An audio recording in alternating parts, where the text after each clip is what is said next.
Hello friends, welcome to GK questions dot info. आज हम आपके लिए लाए स्टैटिक जनरल नॉलेज जो कि सभी एग्जाम्स के लिए यूजफुल होगा। जिसका टेक्स्ट वर्जन और पीडीएफ विद अदर क्विजेस आपको हमारी वेबसाइट gkquestions.info पर मिल जाएगी, जिसका लिंक डिस्क्रिप्शन बॉक्स में गिवन है। और आप हमारे टेलीग्राम चैनल जीके क्वेश्चंस को भी ज्वाइन कर सकते हैं। आज हम डिस्कस करेंगे CISF कांस्टेबल प्रैक्टिस सेट 1, कुछ इंपॉर्टेंट क्वेश्चन। हमारा पहला टॉपिक है रीजनिंग। इसमें डायरेक्शन है question 1 to 5 select the correct answer. हमें बताया गया है दिशा। प्रश्न 1 से 5 तक हमें सही उत्तर का चयन करना है। हमारा पहला क्वेश्चन है ABCD का जो पेयर है वो है QRST और हमें बताना है BACD का सही पेयर कौन सा होगा। ये हमारे ऑप्शंस है RQST, QRST, RSTQ और अगेन QRST। और हमारा सही उत्तर है ऑप्शन ए यानी कि RQST। यदि हम A, B, C और D को पेयर करते हैं QRST को, और हमारा अगला ऑप्शन है BACD यानी कि हमने A और B की पोजीशन को चेंज किया है, तो हमारा इसके हिसाब से अगर हम पेयर देखें तो अगर हम यहाँ पर भी पोजीशन चेंज करते हैं Q और R की, तो हमारा सही उत्तर होगा RQST। इसलिए हमारा सही उत्तर है ऑप्शन ए। BACD का सही पेयर है RQS और T। हमारा अगला क्वेश्चन है if sentence is written as this code how is nascent written in that code. हमें बताया गया है कि यदि सेंटेंस को इस कोड से लिखा जाता है तो हमें बताना है कि नेसेंट को कैसे लिखा जाएगा, किस कोड से लिखा जाएगा। ये हमारे ऑप्शंस हैं। अगर हम सेंटेंस को देखें SENTENCE, इसको लिखा गया है 3526524 कोड में। हमें बताना है कि नेसेंट को कैसे लिखा जाएगा। इस तरह के क्वेश्चंस में ज़रूरी नहीं है कि हम पूरे ही क्वेश्चन को सॉल्व करें, हम कुछ चीज़ों से भी पता लगा सकते हैं कि आंसर क्या है एलिमिनेट करके। हमारा पहला वर्ड है N, जिसको लिखा गया है 2, इसका कोड है 2। अगर हम इसमें देखें तो हमारे ऑप्शंस हैं ऑप्शन बी और ऑप्शन डी, जिसमें सबसे पहले 2 यूज हुआ है, इसलिए हम ऑप्शन ए और ऑप्शन सी को एलिमिनेट कर देंगे। अगर हम अगला वर्ड देखें तो ए इसमें नहीं है। अगर हम एस देखें तो एस का कोड है 3। अगर हम थर्ड नंबर पे देखें तो ऑप्शन बी में है 3 और ऑप्शन डी में 3 नहीं है, तो हमारा डी भी एलिमिनेट हो गया। तो अगर हम नेसेंट का कोड देखें तो हमें क्या मिलेगा, ऑप्शन बी। इसलिए नेसेंट का जो कोड होगा वो होगा 2734526 होगा। हमारा अगला क्वेश्चन है फिश को पेयर किया गया है टेल से और हमें बताना है फेदर को कैसे पेयर किया जाएगा, किसके साथ। यानी कि मछली को जो है उसकी पूंछ के साथ पेयर किया गया है, पंख को हमें पेयर करना है। और हमारे ऑप्शन है बर्ड यानी कि पक्षी, काऊ यानी कि गाय, डॉग यानी कि कुत्ता, कैट यानी कि बिल्ली। अगर हम फेदर को कंपेयर करें तो हम किसके साथ कंपेयर करेंगे। हमारा सही उत्तर है ऑप्शन ए यानी कि पक्षी यानी कि बर्ड। फेदर किसके साथ पेयर होगा, बर्ड के साथ यानी कि पक्षी के साथ। पंख जो है पक्षी के साथ पेयर होंगे। हमारा अगला क्वेश्चन है B's mother is only daughter of A's father how is B's wife related to A. हमें बताना है जो बी है उनकी माता जो है ए के पिता की इकलौती पुत्री है और बी की पत्नी जो है वो ए के साथ किस प्रकार से संबंधित है। हमें बताना है। हमारे ऑप्शन है मदर यानी कि माँ, ब्रदर यानी कि भाई, अंकल यानी कि मामा, सिस्टर यानी कि बहन। अगर हम इस क्वेश्चन को देखें तो हमें कहा गया है कि जो बी है उनकी जो मदर है is the only daughter of A's father, यानी कि वो ए के फादर की इकलौती पुत्री है। ये फादर है ए के, और जो बी की मदर है वो इनकी इकलौती पुत्री है, यानी कि ये दोनों क्या है, भाई बहन है। ये बहन है, ये भाई है। और बी क्या है, बी इनके बेटे हैं। और हमसे पूछा गया है कि बी की जो पत्नी है वो ए से किस प्रकार संबंधित है। ए और बी एक ही यूनिट है, यानी कि एक ही फैमिली है। जिस प्रकार का संबंध बी का होगा इस फैमिली के साथ, उसी तरह का संबंध इनकी पत्नी का भी होगा इस फैमिली के साथ। यानी कि अगर बी इनकी माता है तो वो इनकी मदर इन लॉ होंगी, यानी कि सास होंगी। और बी अगर एम जो है वो ए के भाई है,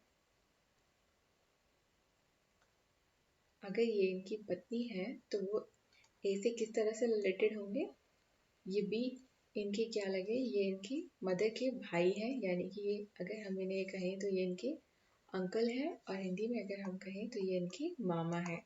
तो अगर ये ए बी के मामा है तो ये बी की वाइफ के क्या लगेंगे, ये बी की वाइफ के भी मामा ही लगेंगे, यानी कि अंकल ही लगेंगे। इसलिए हमारा जो सही उत्तर है वो है मामा, यानी कि अंकल। यानी कि जो बी की पत्नी है वो ए से किस प्रकार संबंधित है, वो ए की पत्नी के साथ उनके संबंध है अंकल के रूप में। हमारा अगला क्वेश्चन है, in a certain code strain is written as this, how is pen is written in the same code.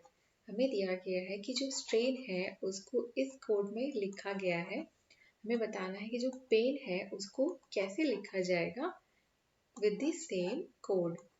अगर हम स्ट्रेन को देखें और पेन को देखें तो इसमें हमारा जो कॉमन चीज़ है वो क्या है, वो है AIN। और स्ट्रेन को अगर कोड में लिखा गया है तो एन को कैसे लिखा गया है, इसके लास्ट के जो 3 वर्ड्स हैं वो है BJO, और पेन में भी यही 3 लास्ट वर्ड्स हैं। तो अगर हम कोड में कन्वर्ट करेंगे और अगर हम आंसर्स को एलिमिनेट करें तो हमारा सिर्फ पहला ऐसा ऑप्शन है जिसमें यही सेम वर्ड्स रिपीट होते हैं।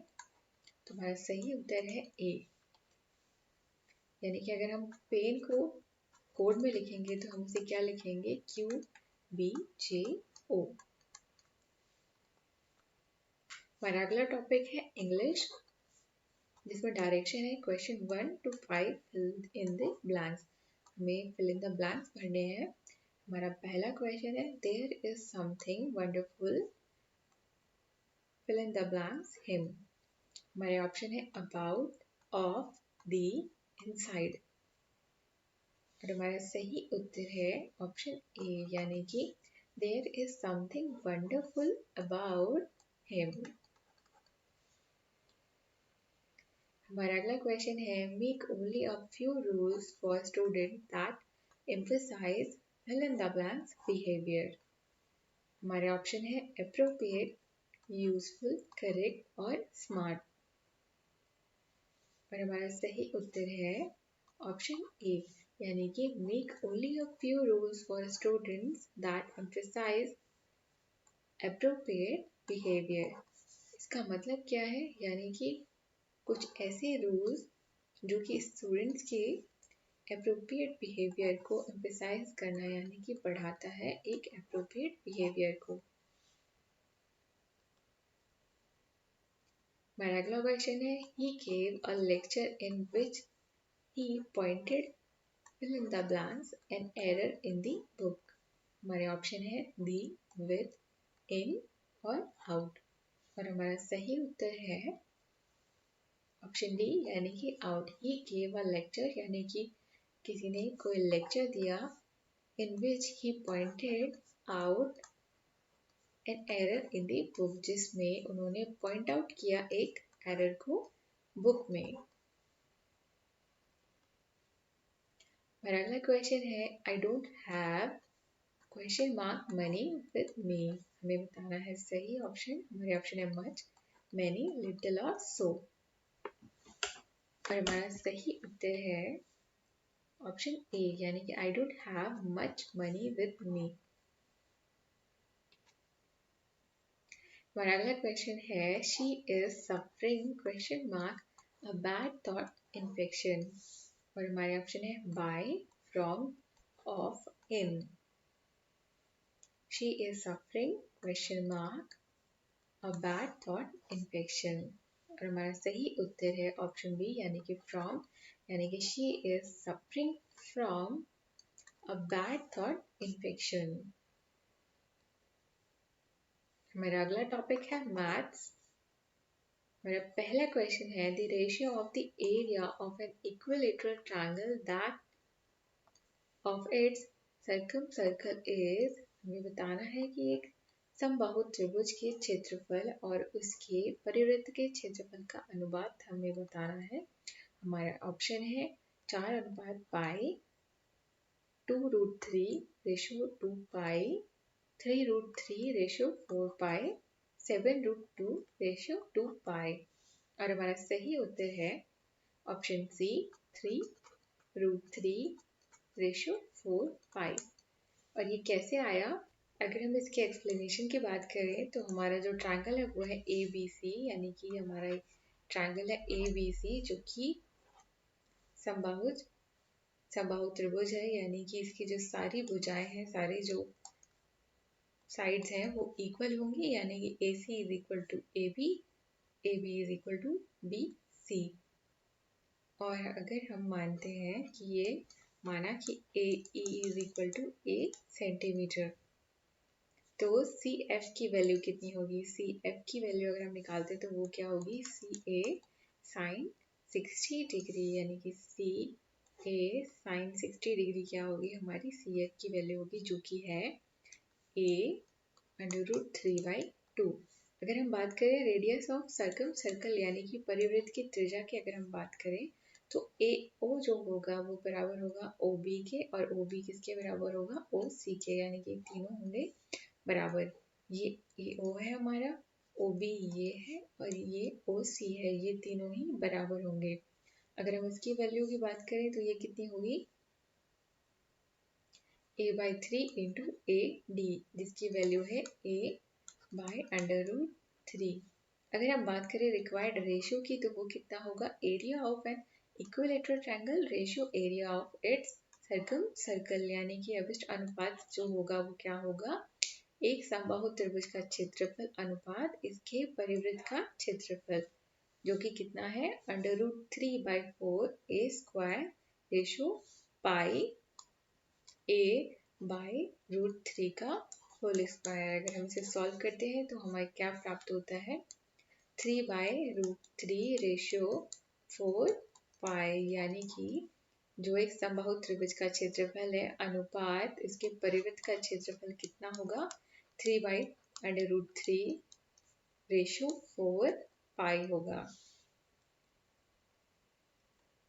हमारा अगला क्वेश्चन है the ratio in which the Himalayan apple at ₹32 per kg is mixed with the other state apple at ₹25 per kg. So, as to gain 20% by selling the mixture at ₹32.40 per kg is हमें बताना है कि Himalayan जो सेब है वो 32 रुपए kilo की दर से बेचा जाता है और अन्य राज्यों का जो सेब है वो 25 रुपए किलो की दर से बेचा जाता है। हमें इनको सही अनुपात में मिलाना है। इस अनुपात में हमें मिलाना है ताकि जो मिश्रण है उसको 32.4 रुपए प्रति किलो के हिसाब से बेचकर हमें 20% का लाभ हमें हो। तो हमें बताना है कि वह सही अनुपात कौन सा होगा जिसमें हम हिमालय के जो सेब हैं उनको मिलाएंगे अन्य राज्यों के सेब के साथ। और हमारे ऑप्शन है 3:4, 3:4:3, 3:4, 5:2 और 2:5। और हमारा सही उत्तर है ऑप्शन डी यानी कि 2:5। और ये हमें कैसे प्राप्त हुआ? माना कि जो हमारा कॉस्ट प्राइस है मिक्सचर का यानी कि मिश्रण का जो क्रय मूल्य है वो हमारा कितना होगा? हमें उसको जो मिश्रण है उसको बेचना है 32.40 यानी कि 32.40 की वैल्यू से और जो हमारा प्रॉफिट है वो कितना है? 20% है। यानी कि जो हमारा कॉस्ट प्राइस होगा वो कितना होगा, अगर हम इसे कैलकुलेट करते हैं, वो है हमारा 27 रुपीज़ जो है वो मिश्रण का क्रय मूल्य होगा।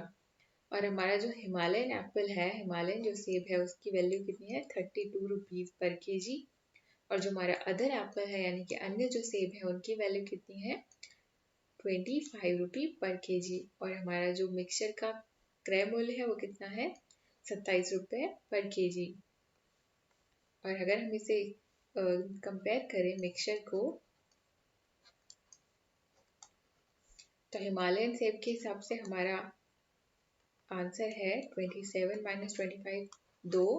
और अदर स्टेट के जो सेब हैं उनसे अगर हम कंपेयर करें तो 32 माइनस 27 जो है हमारा कितना है, 5 है। अगर हम दोनों का रेशो देखें तो हमारा रेशो कितना निकलता है, हिमालयन सेब का और अदर स्टेट के सेब का 2:5।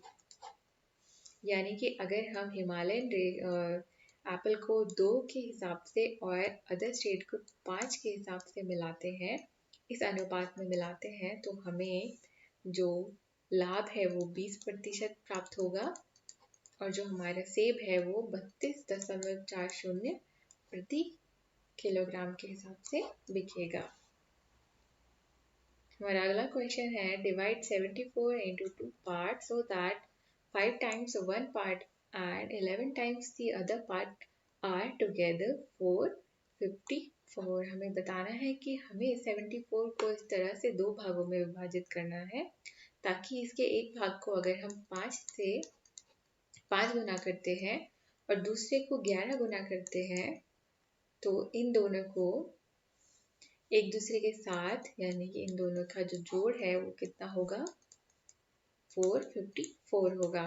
तो हमें बताना है कि ये पहली और दूसरे जो इसके पार्ट्स होंगे उनकी वैल्यू कितनी होगी, यानी कि इन दोनों भागों की जो वैल्यू है वो कितनी होगी। हमारे ऑप्शन है 25 और 49, 60 और 14, 60 और 10 और 24 और 50। हमारा सही उत्तर है ऑप्शन बी यानी कि 60 और 14।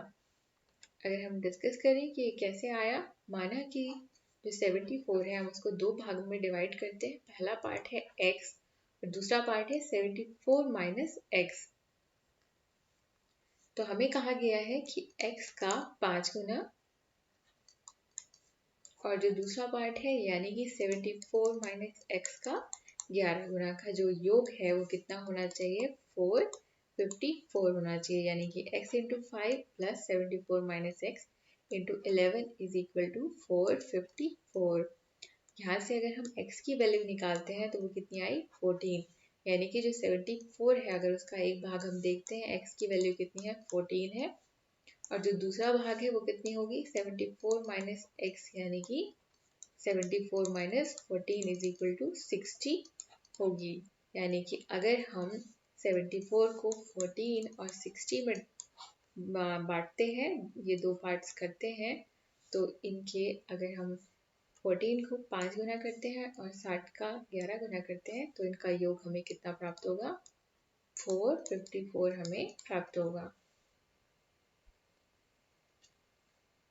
मेरा अगला क्वेश्चन है, the average age of 4 girls GIRL is 5 years and the average age of GILS is 6 years.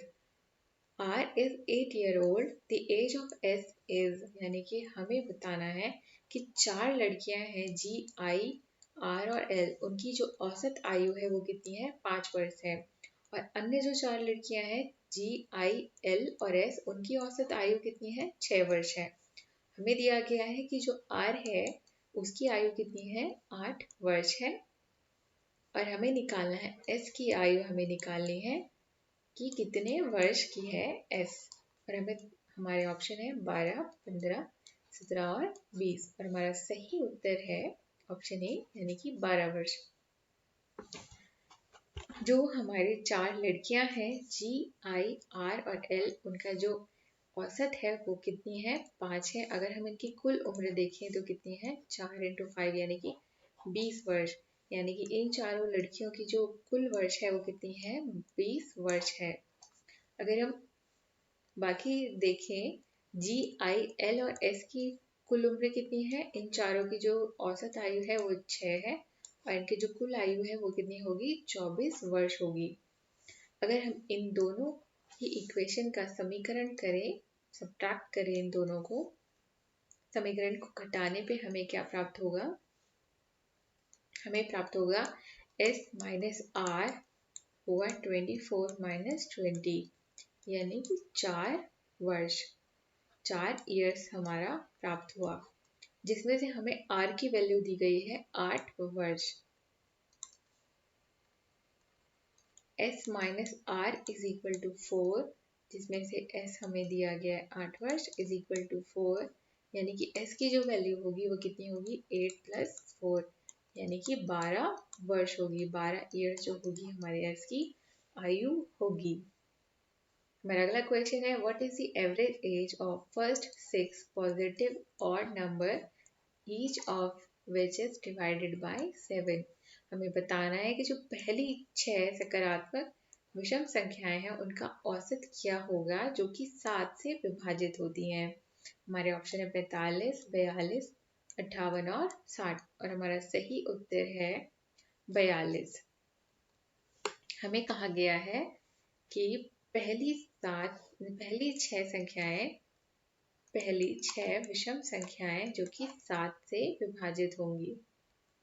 हमारे पहली संख्या है 7, दूसरी है 21, तीसरी है 35, चौथी है 39 और पांचवी है 63 और छठी है 77 और इनका जो औसत अगर हम लें तो कितना होगा? 46 इज इक्वल टू 42 होगा।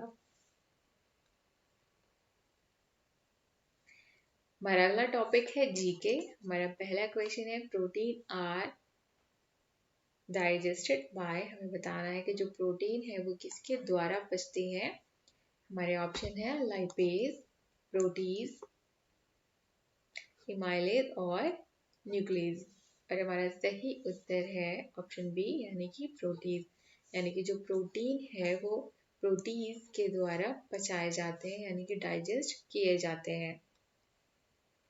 हमारा अगला क्वेश्चन है, by the chance of what the activity of enzyme can be modulated. हमें बताना है कि किस परिवर्तन से एंजाइम्स की गतिविधियों को संशोधित किया जा सकता है। हमारे ऑप्शन है लाइट यानी कि रोशनी, पीएच, रेनफॉल यानी कि वर्षा, ह्यूमिडिटी यानी कि आर्द्रता और हमारा सही उत्तर है ऑप्शन बी, यानी कि पीएच, यानी कि अगर हम पीएच में परिवर्तन करते हैं तो एंजाइम्स की जो गतिविधि है उसको संशोधित किया जा सकता है, यानी कि उसको मॉड्यूलेट किया जा सकता है।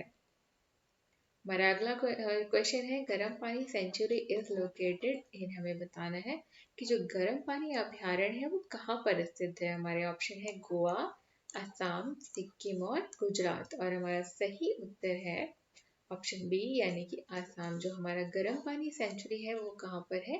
वो आसाम में है। मेरा अगला क्वेश्चन है, cement sheet industry is located in. हमें बताना है कि जो सीमेंट की शीट उद्योग है वो कहाँ पर है। हमारे ऑप्शन है कटनी, गोवा, देहरादून और दिल्ली और हमारा सही उत्तर है कटनी में। जो सीमेंट शीट की जो इंडस्ट्री है वो कहाँ पर है? कटनी में है। हमारा अगला क्वेश्चन है, Asia's largest factory of soybean.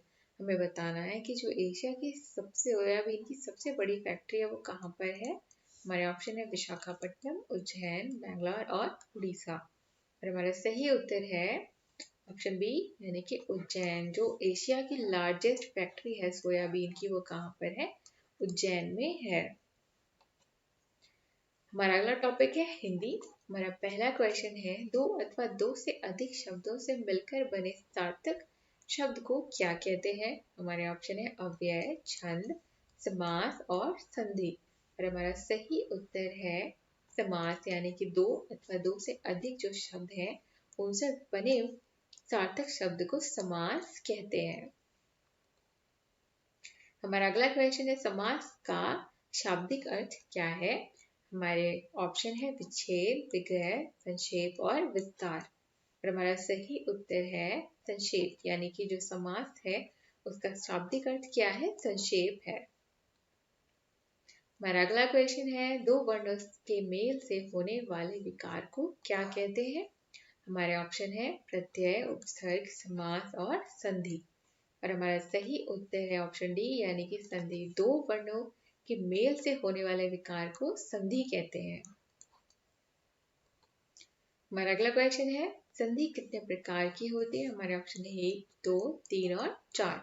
और हमारा सही उत्तर है सी यानी कि संधि जो है वो 3 प्रकार की होती है। हमारा आज का आखिरी क्वेश्चन है, इत्यादि का सही संधि विच्छेद क्या होता है? हमारे ऑप्शन है इति, धन आदि, इत धन आदि, इत धन यादि, इत धन यादि। और हमारा सही उत्तर है ऑप्शन ए यानी कि इति धन आदि जो है इत्यादि का सही संधि विच्छेद है। Thanks for watching guys. अगर आपको हमारा लेक्चर पसंद आता है तो प्लीज़ इसे लाइक करें और हमारे चैनल को सब्सक्राइब करना ना भूलें। Thanks for watching.